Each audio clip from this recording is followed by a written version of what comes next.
Bom, olá a todos. Bom, gente, eu vim aqui fazer mais um vídeo agora sobre Bíblia Sagrada. Hoje nós falaremos um pouco sobre uma das traduções mais maliciosas que eu já vi no texto bíblico. Ela é uma Bíblia muito famosa que está no meio acadêmico e evangélico e as pessoas têm usado ela como fonte de consulta. Mas eu vou mostrar para você que realmente essa tradução é a pior de todas que já vimos até hoje. Muitas pessoas falam exatamente da Bíblia da Igreja Católica, muita gente fala da TNM, que é a tradução do Novo Mundo, que é muito usada pela Igreja da, dos Testemunhos de Jeová, mas quando eu lhe mostrar essa tradução, que você toma ela como referência, pode ter certeza que você vai mudar de opinião sobre essa Bíblia aí. Quer saber que Bíblia é essa? Fica comigo que depois da vinheta você vai entender qual Bíblia eu estou falando e quais erros também que ela está cometendo dentro do texto bíblico. Eu sou o professor André Marcelino e você está no canal Escavando as Escrituras.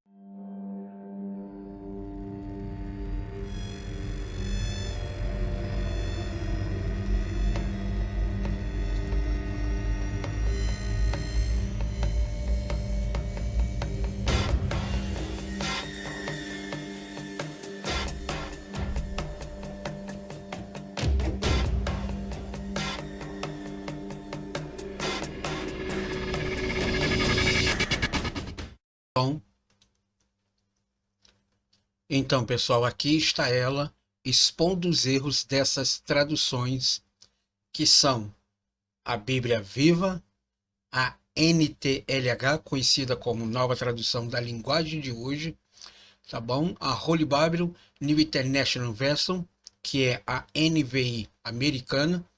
Nós temos também a nova versão internacional, a revisada e atualizada e nova Almeida atualizada. Todas elas têm o mesmo segmento de tradução.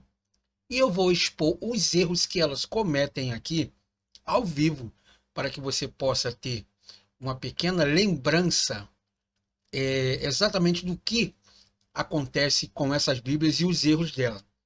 Mas antes disso, eu vou apresentar para vocês aqui alguns slides para vermos como essas traduções erradas, vamos colocar assim, seja ela objetiva ou não, seja ela maliciosa ou não, entraram dentro do texto bíblico.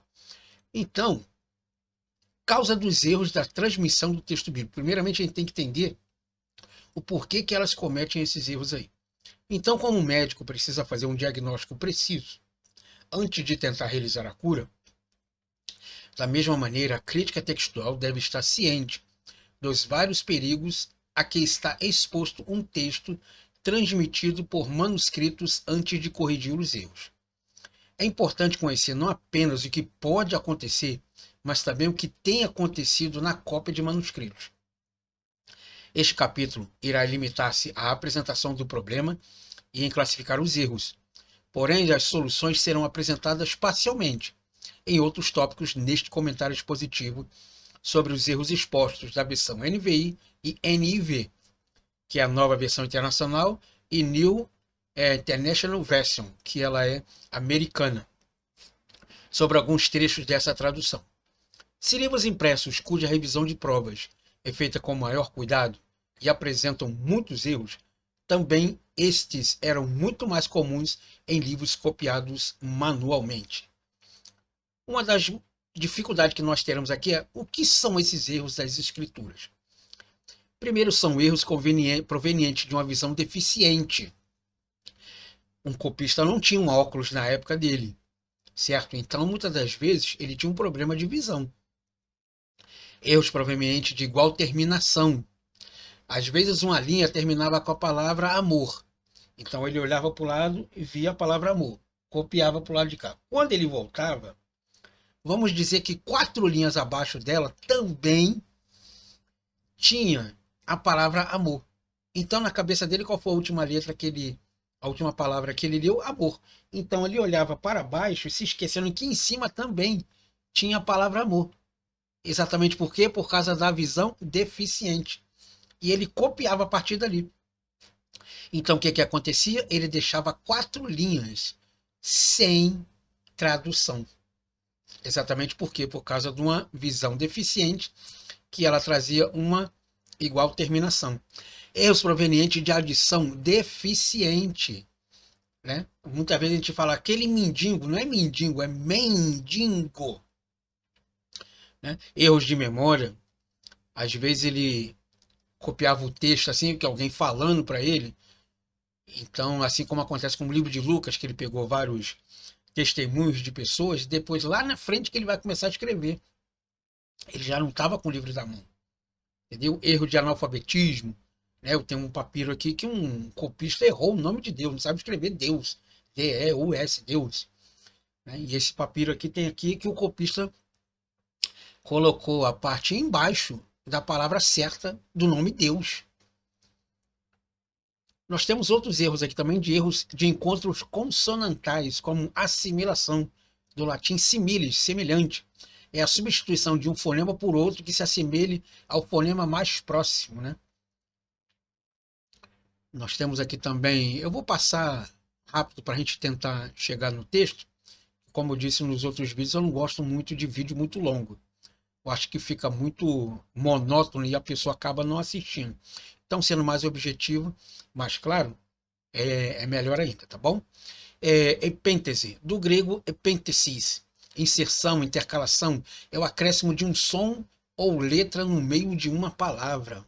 Tá? Nós temos esses problemas textuais ali também. Prótese, do grego prótesis, indica literalmente uma colocação anterior e consiste no acréscimo de um som ou letra no meio de uma palavra. Síncope, o termo grego síncope significa um corte, uma redução. É o desaparecimento de uma vogal breve entre duas consoantes. Né? Quando você fala da água, você não fala da água, você fala d'água.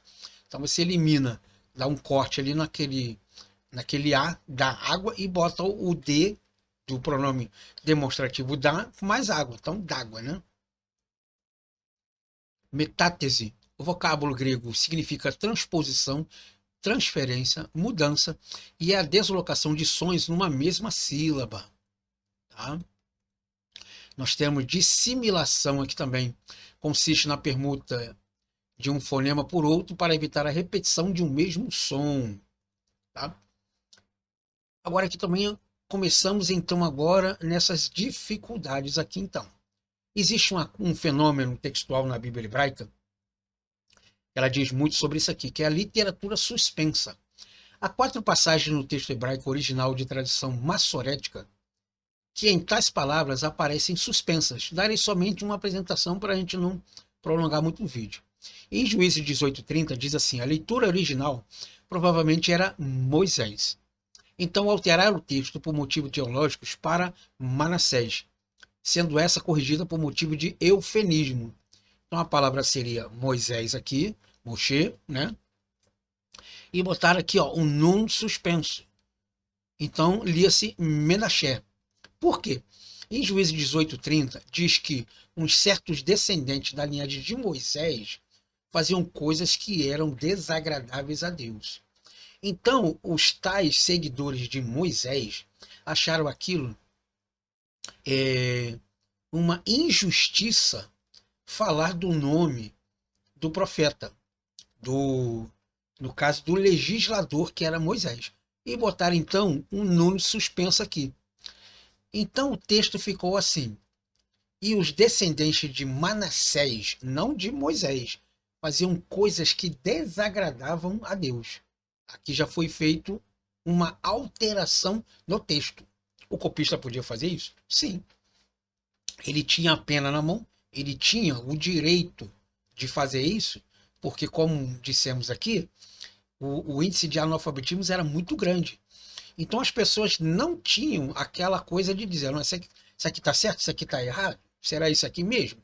Não tinha essa transição, tá bom?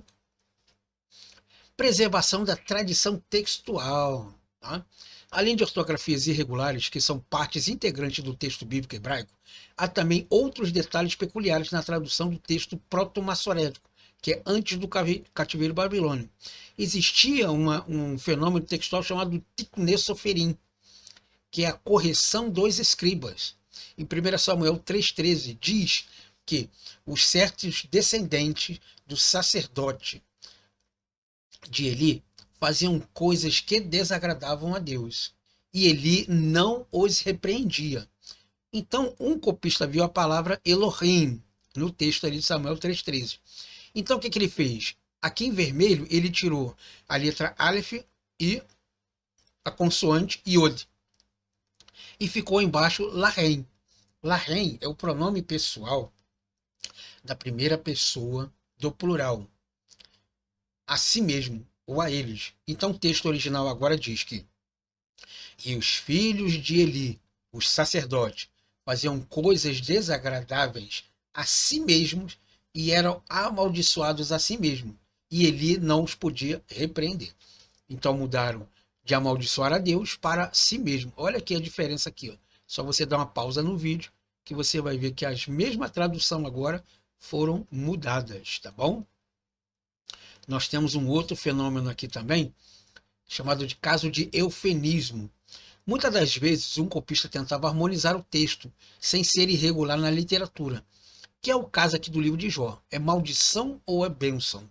É Kalan ou Berachá, ou Barecha, né?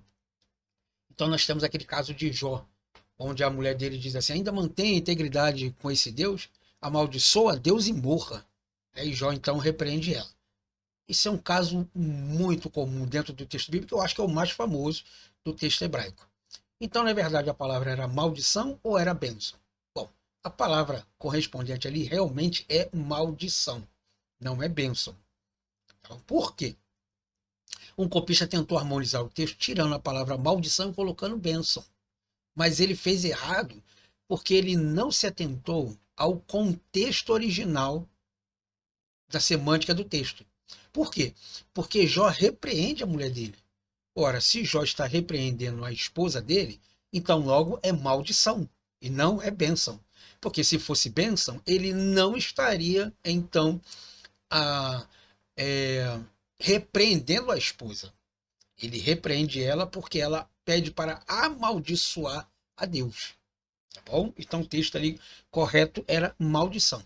Só que um copista achou isso também uma injúria, amaldiçoar a Deus e trocou então para bênção. Isso é um chamado caso de eufemismo. É como ele tenta harmonizar o texto para não deixar ele muito exagerado e vergonhoso. Tá bom? Se existem esses erros dos copistas, então o que a NVI, NVI, a NIV, a AA, a AR, a Vida, a NTL fizeram com esses textos? A NVI, nova versão internacional, a NV, New International Version, a AA, Almeida atualizada, a R, Almeida revista, a Viva e a nova tradução da linguagem de hoje, a famosa NTLH. Nos slides a seguir, analisaremos com cuidado as questões de exegese, análise de discursos, assim como a sintaxe e a construção semântica do texto da NVI e a NIV. Tá? Essas outras aqui têm o mesmo segmento dessa, tá bom? Então, isso eu só estou expondo essas duas aqui porque elas foram base para essas traduções no português. E o porquê dos revisores não se atentarem ou não do porquê dessas falhas contextuais, tá bom? Então nós temos aqui os ataques à divindade de Cristo. Então estou usando como base a Almeida Corrigida Fiel ou a famosa ACF. Vamos ver então o Evangelho segundo São João, capítulo 3, verso 13. Tá bom? O texto original diz assim: ora, ninguém subiu ao céu, senão o que desceu do céu, o Filho do Homem que está no céu. Então a Almeida Corrigida Fiel diz que ninguém jamais viu a Deus, porque o Filho de Deus, ele subiu aos céus, ele é o Filho do Homem e ele está no céu. A NVI e a NIV e as outras traduções também diz assim, ora, ninguém jamais subiu ao céu, a não ser aquele que veio do céu, o Filho do Homem. Ela diz assim, exatamente esse texto. Aí eu explico aqui. Exclui que na ressurreição o Filho do Homem, Jesus, não está no céu, como descrita na Almeida Corrigida Fiel. A NVI diz que ninguém jamais subiu ao céu, a não ser aquele que veio do céu, o Filho do Homem. E termina aqui. O Filho do Homem, tá? O Filho do Homem está aonde? Ele tem que estar no céu. Mas eles tiraram esse texto aqui. Aí eu fiz a seguinte pergunta: se não está no céu, está onde então? A NVI diz que o Filho do Homem ressuscitou. Tá, mas ressuscitou e aí? Está onde? Tiraram aqui, está no céu. Tirando a divindade de Jesus, porque se ele é divino, então ele se encontra no céu. E olha o que a NVI acabou de fazer aqui. Assustado, né? Pois é. Vai ter mais ainda. Atos dos Apóstolos, capítulo 9, do verso 5 ao verso 6. E ele disse: quem és, Senhor? E disse o Senhor: eu sou Jesus, a quem tu persegues. Duro é para ti recalcitrar contra os aguilhões. E ele, tremendo e atônito, disse: Senhor, que queres que eu faça? E disse-lhe o Senhor: levanta-te e entra na cidade, e lá te será dito o que te convém fazer. Agora aqui a NVI diz assim: que és tu, Senhor? E ele respondeu: eu sou Jesus, a quem você persegue. Levanta-te, entra na cidade, e alguém lhe dirá o que deve fazer. Olha aqui que eles tiraram. Essa parte em vermelho foram o que omitiram do texto bíblico. Quando Jesus disse para ele: duro é para te recalcitrar contra os aguilhões. E ele, tremendo e atônito, disse: Senhor, que queres que eu faça? Na NVI diz assim: quem és tu, Senhor? E ele respondeu: eu sou Jesus, a quem tu persegue. Levanta e entra na cidade, e alguém lhe dirá o que deve fazer. Olha quanto de texto foi tirado de redução, de omissão do texto bíblico. Omitem aqui que Cristo é o Senhor e somente a ele devemos obediência. Sabia que aqui omitem a divindade de Jesus, a autoridade dele como Senhor? Pois é. A carta do apóstolo São Paulo aos Romanos, capítulo 14, verso 10, diz assim: mas tu, por que julga teu irmão? Ou tu também, por que despreza teu irmão? Pois todos havemos de comparecer ante o tribunal de Cristo. Então, o texto está dizendo que todos nós compareceremos do tribunal de Cristo. Tá? O que você fizer aqui, você vai ser julgado e pagará lá no tribunal de Cristo, não do tribunal daqui dos homens. Portanto, você, por que julga teu irmão? E por que despreza teu irmão? Pois todos comparecerão diante do tribunal de Deus. Olha só. Tiram aqui a divindade e a autoridade de Jesus, dizendo que não devemos obediência a Jesus, mas sim a Deus.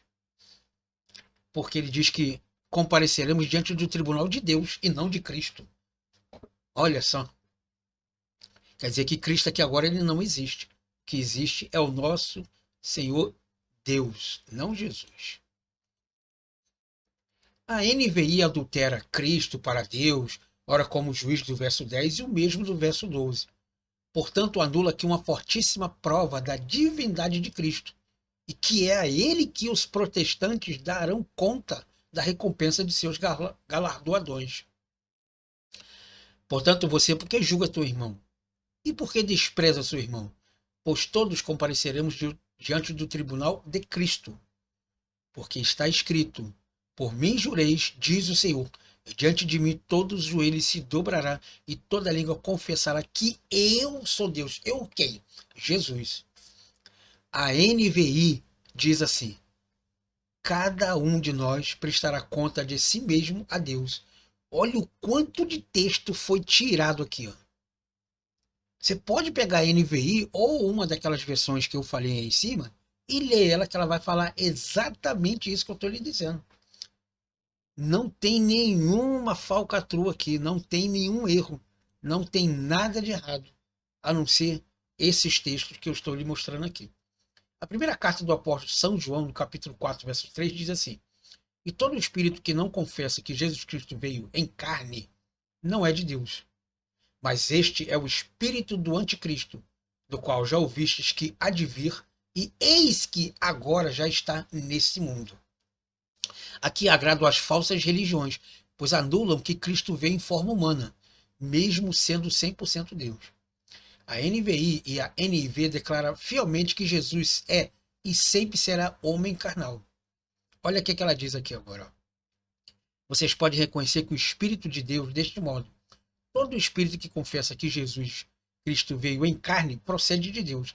Mas todo espírito que não confessa Jesus não procede de Deus.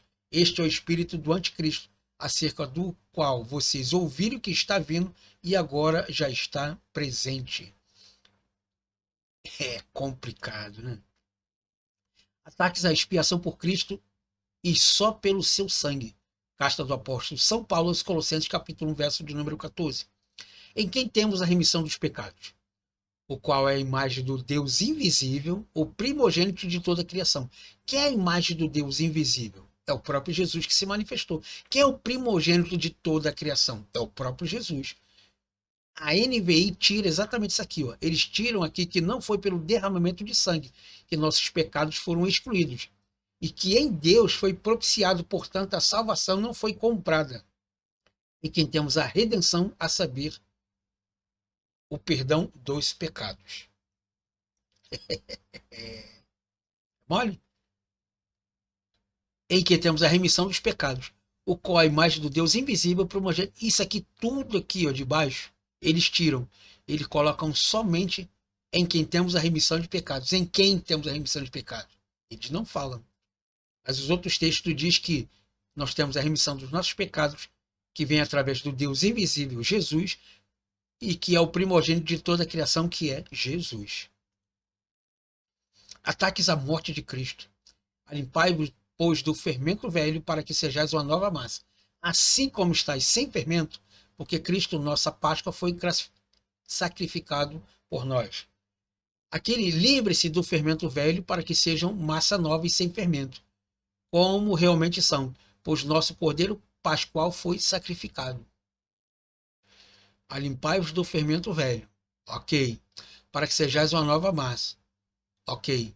Assim como estáis sem fermento. Aqui, ó. Seja uma nova massa sem fermento. Como realmente são.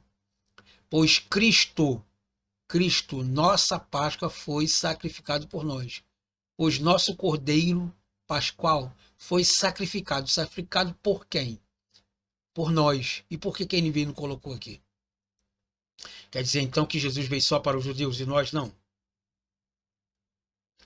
Sacrificado por quê e por quem? Qual o objetivo desse sacrifício? A NVI não expõe ela aqui. Ora, pois, já que Cristo padeceu por nós na carne, armai-vos também vós com este mesmo pensamento, que aquele que padeceu na carne já cessou do pecado. Primeira carta do apóstolo São Pedro, capítulo 4, verso 1 ao verso 2, Almeida Corrigida Fiel. Essas partes em vermelho é a que a NVI não coloca, tá bom? Então ela diz assim, ó, portanto, uma vez Cristo sofreu corporalmente, arme-se também do nosso pensamento, pois aquele que sofreu em seu corpo rompeu com o pecado. Ora, pois, já que Cristo padeceu por nós, portanto, uma vez que Cristo sofreu corporalmente, por quem? A NVI não coloca.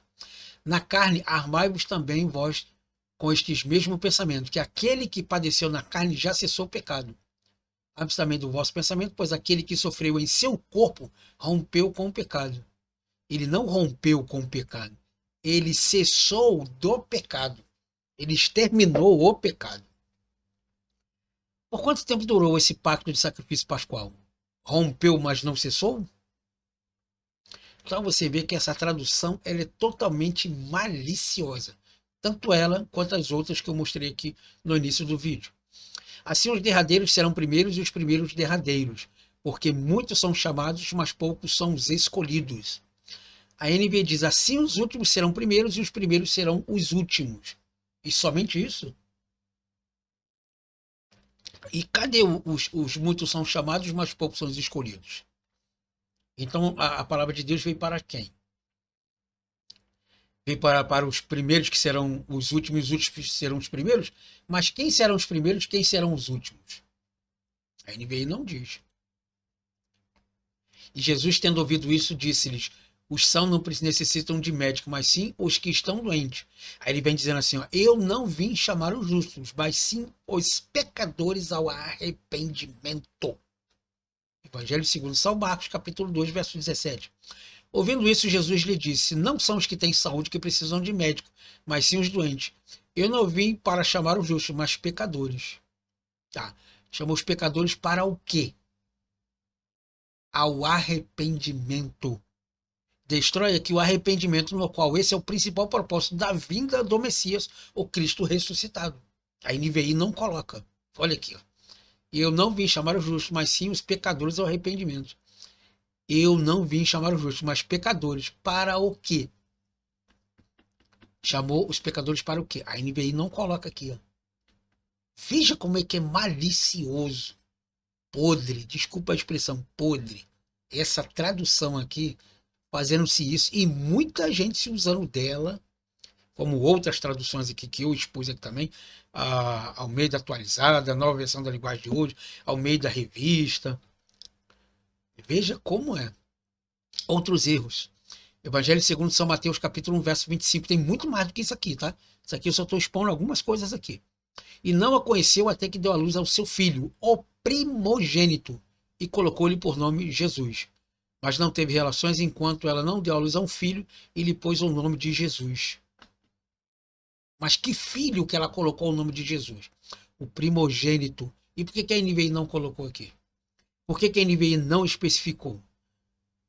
Porque ela está dizendo aqui que Maria teve outros filhos, e eu concordo em gênero, número e grau, mas não diz qual foi ele ao qual lhe colocou o nome de Jesus.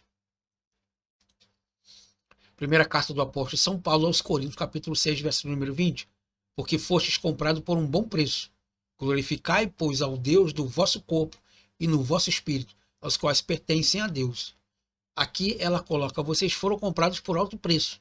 Portanto, glorifica a Deus com o corpo de vocês.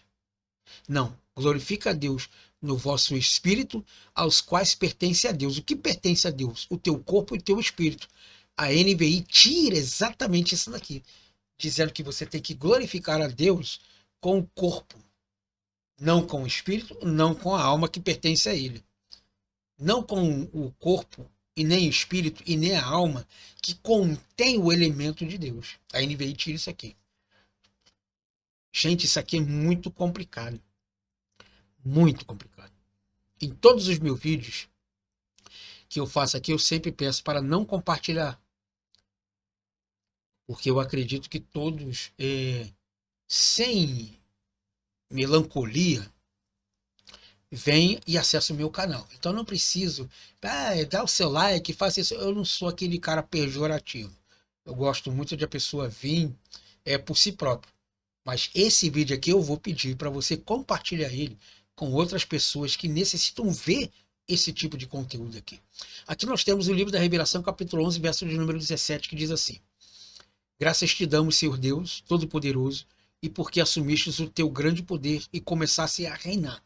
Isso é a NVI. Olha o que o texto original diz. Dizendo, graça te damos, Senhor Deus Todo-Poderoso, que és, que era e que há de vir, que tomastes o teu grande poder e reinaste. O texto está dizendo que ele é, o que ele foi e o que ele vai ser. Dando então aqui exatamente o poderio de Deus. Que ele é Deus ontem, que ele é Deus hoje e que ele será o Deus amanhã também. A NVI tira exatamente todo esse contexto aqui de cima. O Evangelho segundo São Mateus, capítulo 27, 34, diz assim: Deram-lhe de beber vinagre misturado com fel, mas ele, provando, não quis beber. A NVI diz assim: ele deram-lhe para beber vinho. Olha só. Vinho era um componente da época que era muito caro. Não era qualquer um que tinha, não. Misturado com fel, mas depois de prová-lo, recusou-se a beber. O texto original é vinho e não vinagre. Bom? Aliás, desculpa aqui, o texto original é vinagre e não vinho. Tá? Deixa eu só acertar aqui. Vinagre e não vinho. O texto original aqui é vinagre, tá bom? Deixa eu só acertar aqui para não Acabei esquecendo de trocar, tá? Segunda carta do apóstolo São Paulo aos Tessalonicenses, capítulo 2, verso 8. E então será revelado o iníquo, a quem o Senhor desfará pelo assopro da sua boca e aniquilará, tirará fora pelo esplendor da sua vinda. O texto está dizendo, então será revelado o perverso, a quem o Senhor Jesus matará com o sopro de sua boca e destruirá pela manifestação de sua vinda. Aqui a palavra aniquilar, no grego, é katargel, quer dizer, tirar fora mesmo, eliminar de uma vez. Então, não é matar. Ok? Aqui é o Evangelho de São Marcos, capítulo 1, do verso 2 ao 5, como está escrito nos profetas, eis que eu envio o meu anjo ante a tua face, o qual preparará o teu caminho diante de ti. Voz do que clama no deserto, preparará o caminho do Senhor e endireitará as suas veredas. O texto da NVI diz assim, conforme está escrito no livro dos profetas, não é no livro de profetas, aqui é do livro de Malaquias. Enviarei à tua frente o meu mensageiro e ele preparará o teu caminho. Ele está falando de João Batista. Voz do que clama no deserto, preparem um caminho para o Senhor e façam veredas. Nós temos aqui a primeira carta do apóstolo São Paulo, capítulo 6, verso de número 20. Tá bom? Porque fostes comprados por um bom preço, glorificai, pois, a Deus no vosso corpo e no vosso espírito, como disse lá no texto anterior, os quais pertencem a Deus. Vocês foram comprados por alto preço, portanto, glorifica a Deus com o corpo de vocês. Né? Então, nós vemos aqui que é uma tradução muito incisiva no erro. Autor do texto da NVI e da NV e outros que eu te falei com vocês, Almeida Atualizado, Almeida Revista, Nova Tradução da Linguagem de Hoje, desculpa, tá? Ela tem esses quesitos aí. O que dá no mesmo, elas omitem 55 versos completos, mais de 147 versos quase que completos. Lembrando que os textos críticos, que foi a base preponderante da Nova Versão Internacional, ou a New International Version, tem ao todo mais de 6.000 palavras omitidas, 2.000 palavras adicionadas, 2.000 adulteradas, totalizando mais de 10.000, com um total aproximado de 7%, pervertendo um total entre o Antigo e o Novo Testamento, cerca de 140.000 santas palavras, direto dos textos hebraico e grego. Olha o que ela faz exatamente com esse texto aqui. Entendeu? Então, é muito importante que vocês vejam como a NVI está tratando da tradução da Bíblia. Olha exatamente o que a NVI está fazendo com o contexto das Escrituras Sagradas. Realmente, se você pegar todas essas traduções que eu expus aqui para você aqui, vocês vão ver que esses erros são preponderantes, são proeminentes e são invasivos nela, tá bom? Realmente é uma coisa assim muito objetiva, muito clara, como eu acabei de mostrar para vocês aqui, tá bom? Espero que você tenha gostado desse vídeo aqui, então muito obrigado pela sua paciência, muito obrigado pela sua atenção também e nos vemos então na próxima aula.